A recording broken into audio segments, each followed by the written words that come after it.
तो hello everyone, आज हम लोग बात करेंगे टूल्स एंड पोर्टल के बारे में। ये यूएस स्टाफिंग की 7th वीडियो है। ऑलरेडी 6 वीडियो में डाल चुका हूं। अगर आपको यूएस स्टाफिंग में एंट्री करनी है तो आप वो 6 वीडियो भी देख सकते हैं, जो कि मेरे प्लेलिस्ट में है। प्लेलिस्ट का नाम है यूएस स्टाफिंग ट्रेनिंग। तो चलिए अब बात करते हैं टूल्स एंड पोर्टल के बारे में। टूल्स एंड पोर्टल्स की अगर हम बात करें तो सबसे पहले यहाँ पे 3 चीजें आती हैं: job boards, ATS and resume passing. तो वन बाय वन समझते हैं कि जॉब बोर्ड्स क्या होता है, एटीएस क्या होता है और रेज्यूमे क्या होता है, रेज्यूमे पासिंग क्या होती है। तो चलिए नेक्स्ट स्लाइड पे चलते हैं। Job board overview. देखिए, जॉब बोर्ड्स मेनली हम लोग यूज करते हैं किसी कैंडिडेट को सर्च करने के लिए, या कोई भी नई जॉब हमारे पास आती है तो उसको जॉब पोस्टिंग करने के लिए हम लोग इसका मेनली यूज करते हैं। जो पॉपुलर जॉब बोर्ड्स होते हैं, जिनको हम जॉब पोर्टल भी बोल सकते हैं, जैसे आप इंडिया में यूज करते हो Naukri.com, शाइन, अपना, सेम एज हम लोग यूएस के कुछ पॉपुलर जॉब बोर्ड्स के बारे में पढ़ लेते हैं। जो सबसे पहला यहाँ पे लिखा है विच इज डाइस, जो कि टेक्निकल पोजीशन के लिए मेनली काम आता है। फिर है मॉन्स्टर, फिर है करियर बिल्डर, फिर है लिंक्डइन। लिंक्डइन के लिए मैं आपकी सेपरेट वीडियो बना सकता हूँ। डाइस, मॉन्स्टर, करियर बिल्डर और लिंक्डइन, इन चारों पे मैं आपको एक आइडिया दे सकता हूँ प्रैक्टिकल करके कि किस तरीके से रेज्यूमे को सर्च आउट करते हैं। जैसे अगर कोई आईटी या नॉन आईटी पोजीशन के कैंडिडेट हमें ढूंढने हैं तो किस तरीके से हम रेज्यूमे सर्च करें, फिल्टर कैसे लगाएं, क्या क्या फीचर्स होते हैं, क्योंकि ऑलमोस्ट जॉब पोर्टल सेम ही होते हैं, सबके फीचर्स ऑलमोस्ट सेम ही होते हैं। थोड़ा बहुत भी आप एक पोर्टल में काम करना सीख गए तो सिमिलर सब में आप काम करना सीख सकते हो। तो अगर आप लोग चाहते हो, अगर मेरे पास 15 से 20 कमेंट आते हैं तो मैं इसका एक लाइव ट्रेनिंग डाल दूंगा, जिसमें कि आपको एक आइडिया लग जाएगा कि जॉब पोर्टल पे काम कैसे करते हैं।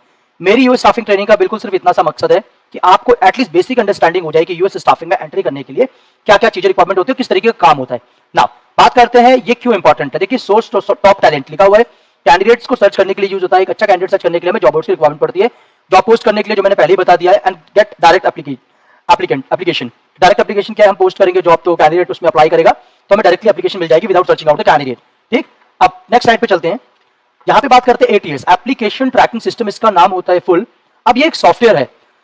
देखो क्या लिखते हैं यहाँ पे, व्हाट इज एन एटीएस। सबसे पहले आप इसको पढ़ लो। A software used by staffing firm to manage resume, track candidate status and streamline communication. Sorry, तो अभी बात करते हैं एटीएस है क्या। देखिए, एटीएस एक तरीके का सॉफ्टवेयर है जहां पे आपके कैंडिडेट्स, मान के चलिए आपने कुछ कैंडिडेट फाइंड आउट किए कोई भी आईटी या नॉन आईटी पोजीशन पे, आपने उसको क्लाइंट को सबमिट कर दिया। अब आप अकेले काम कर रहे हैं, मान लीजिए आपने एक दिन में 10 कैंडिडेट सबमिट किए। आपकी कंपनी में 100 बंदे काम करते हैं, सबने वो कैंडिडेट को सबमिट किया। ठीक है, आपने एक दिन में 10 किए, महीने में आपने करीब 300 कैंडिडेट सबमिट कर दिए। एक एग्जांपल दे रहा हूं मैं आपको, वैसे इतने कैंडिडेट सबमिट नहीं होते एक दिन में 10, 1 से 2 3 कैंडिडेट हम लोग सबमिट करते हैं यूएस स्टाफिंग के अंदर। बट एक आइडिया लेने के लिए जनरली कि एक दिन में अगर 10 कैंडिडेट सबमिट करते हैं तो एक महीने में 300 कैंडिडेट हुए। मान लीजिए आप 1-2 साल से काम कर रहे हैं एक पोजीशन पे या एक कंपनी में, तो आप क्या है कि उस कैंडिडेट का स्टेटस को ट्रैक करने के लिए आप एटीएस पे जा सकते हैं। सारे पुराने से पुराने कैंडिडेट और नए से नए कैंडिडेट आपको वहां पे मिल जाएंगे कि किस कैंडिडेट का क्या स्टेटस है। मान लिया आपने सबमिट किया तो क्लाइंट पे उसका प्लेसमेंट आया या नहीं आया, क्लाइंट की साइड से वो कैंडिडेट रिजेक्ट हो गया या नहीं हुआ, ठीक है, उसका मैनेजर का नोट्स क्या है, अपडेट क्या है, सारी चीजें हम लोग एटीएस पे चेक कर सकते हैं। अब एटीएस किस तरीके के होते हैं in the US staffing, like top ATS in the US staffing. सबसे पहले होता है सीपाल, फिर जॉबडिबा, फिर बुलहॉर्न। इस तरीके के एटीएस होते हैं, अलग अलग नाम हो सकते हैं इनके, बट काम ऑलमोस्ट सिमिलर ही होता है इनका। ठीक, इंपॉर्टेंट किस लिए है, ये सेव टाइम के लिए इंपॉर्टेंट है। Centralise candidate info and automates job to the candidate matching. तो बहुत सारे कंडीशंस में जो एटीएस है, हम लोग क्या करते हैं कि सेव टाइम का मतलब क्या होगा कि अगर आप नॉर्मली 1 बाय 1 कैंडिडेट को ईमेल पे सर्च करोगे तो बड़ा डिफिकल्ट हो जाएगा। अब मैं आपको एक आइडिया बताता हूं। मान के चलिए आपके पास एक जावा की पोजीशन आई यूएस की किसी क्लाइंट की, और हर पोजीशन का एक जॉब आईडी होता है। उस जावा की पोजीशन पे आपने मान लीजिए 5 कैंडिडेट सबमिट किए जनवरी में। ठीक है, सिमिलर काइंड ऑफ पोजीशन आपकी आती है किसी दूसरे क्लाइंट पे और आपने सेम कैंडिडेट ऑलरेडी सबमिट किया हुआ है, सिमिलर काइंड ऑफ कैंडिडेट उनका चाहिए, तो उस जॉब आईडी पे आप जाके जिस कैंडिडेट को आपने सबमिट किया है फर्स्ट वाली पोजीशन पे, तो वहां से वो कैंडिडेट को आप निकाल के किसी दूसरी पोजीशन पे भी सबमिट कर सकते हैं। इससे आपका टाइम बचेगा। सेंट्रलाइज कैंडिडेट इन्फॉर्मेशन, सारे कैंडिडेट एक ही जगह पे होते हैं तो मैनेजर्स को और आपकी टीम को कोई दिक्कत नहीं होती to find out the candidate की एक पोजीशन से दूसरी पोजीशन में सबमिट करना है तो आप इजीली कर सकते हो। एग्जांपल मान के चलो, आप एक जॉब के लिए गए एचआर की, आपने एक इंटरव्यू दिया इंडिया में जेनपेक में और दूसरा इंटरव्यू दिया आपने विप्रो में। तो अब मानिए कि similar kind of job opening है विप्रो में भी और जेनपेक में भी, तो उस कंडीशन में आप दोनों कंपनी में इंटरव्यू दे सकते हैं। एलिजिबल तो आप दोनों के लिए है। तो सेम एज जो आपको कैंडिडेट मिला जिसको आपने एप्पल पे सबमिट किया, उसी कैंडिडेट को आप ईबे पे भी सबमिट कर सकते हैं, मतलब दूसरे क्लाइंट पे या वॉलमार्ट पे सबमिट कर सकते हैं, अमेज़न पे सबमिट कर सकते हैं, अगर उसकी स्किल मैच करती है तो। इसके लिए आपको सर्च नहीं लगाना पड़ेगा बार बार जॉब बोर्ड्स पे जाके, और रिज्यूमे फाइंड आउट नहीं करने पड़ेंगे। जब आप कंपनी में जाओगे तो एटीएस की ट्रेनिंग होती है। ठीक है, इसकी ट्रेनिंग हर कंपनी अपने एटीएस की हर कैंडिडेट की होती है। अगर आप एज अ फ्रेशर जाते हो या एक्सपीरियंस जाते हो, थोड़ा बहुत आपको इन्फॉर्मेशन उसकी मिलती ही है। नाउ अब चलते हैं नेक्स्ट स्लाइड पे, व्हाट इज रिज्यूमे पासिंग। अब देखो क्या होता है, लिखा है इसमें technology that extract important info, skill, experience, education for resume automatically. What is the work flow in staffing, step by step process followed by a recruiter.